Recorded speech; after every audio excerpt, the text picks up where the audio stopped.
आज हम कवि अगे द्वारा रचित उनकी अगली जो कविता है यह दीप अकेला, उसकी व्याख्या करेंगे। इस कविता में दीपक जो है वो व्यक्ति का प्रतीक है और पंक्ति जो है वो समाज का प्रतीक है। कवि अगे जी व्यक्तिवाद के समर्थक रहे हैं। इस कविता में कवि कहते हैं कि व्यक्ति के व्यक्तित्व की सार्थकता तभी है जब वह समाज के प्रति पूरी तरह से समर्पित हो जाए, क्योंकि अकेला व्यक्ति ना तो अपना कल्याण कर सकता है ना ही समाज का कल्याण कर सकता है।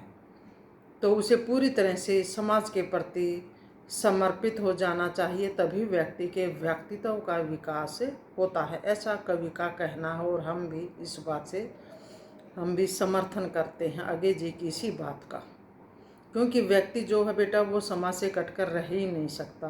समाज में ही रहकर हम अपने व्यक्तित्व का विकास कर सकते हैं, बिल्कुल सच्चाई है। तो सुनिए इसमें की पंक्तियां जो हैं।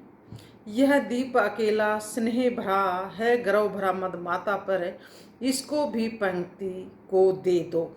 यानी कि आगे जी कहते हैं कि यह दीपक है, अकेला है, प्रेम रूपी स्नेह भरा यानी कि प्रेम रूपी तेल से भरा हुआ ये दीपक, ये गर्व से मद मस्त है, अपनी मस्ती में ये चूर है।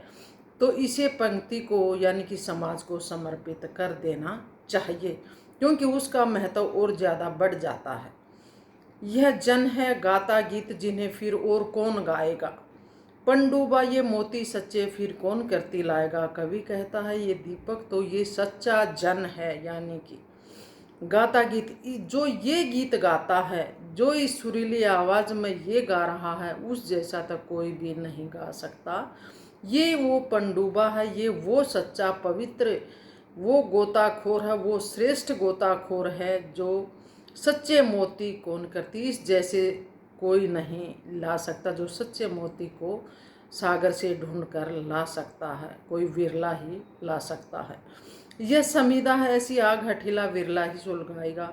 यह तो वो समीधा है, यानी कि जब हम हवन करते हैं बेटा, तो हवन के लिए एक पवित्र लकड़ी लाई जाती है, तो दीपक की तुलना उससे करता है, उस समीधा से करता है कि ये तो वो पवित्र लकड़ी है जो एक आग सुलगाता हवन के समय जो यूज की जाती है। तो दीपक की ऐसे उसके बारे में उन्होंने बताया कि तो वो पवित्र अग्नि को सुलगाता है, ये वो समीधा है। ये तो अद्वितीय है, ये दीपक तो अनोखा है। यह मेरा, यह मैं स्वयं विसर्जित, स्वयं से विसर्जित, ये अपने आप को ही घड़ने वाला है, बनाने वाला है, स्वयं को ही विसर्जित करने वाला है। यह दीप अकेला स्नेह भरा, यह दीप अकेला है स्नेह रूपी प्रेम रूपी तेल से भरा हुआ मद मस्त है, मस्ती में चोर है। इसको भी अन्य पंक्ति के साथ मिला देना चाहिए ताकि इसका महत्व और ज़्यादा बढ़ जाए, ऐसा कवि का कहना है। तो इस पंक्ति में उन्होंने दीपक की विशेषता बताई है बेटा, व्यक्ति की विशेषता बताई है हमारे व्यक्तित्व का विकास कब होता है, कैसे होता है, यानी कि समाज में रहकर हमें पूरी तरह से समाज के प्रति समर्पित हो जाना चाहिए, तभी व्यक्ति के व्यक्तित्व का विकास होता है और उसका कल्याण भी तभी होता है। तो ये था भाई, इसकी कुछ पंक्तियाँ थी, यह दीप अकेला।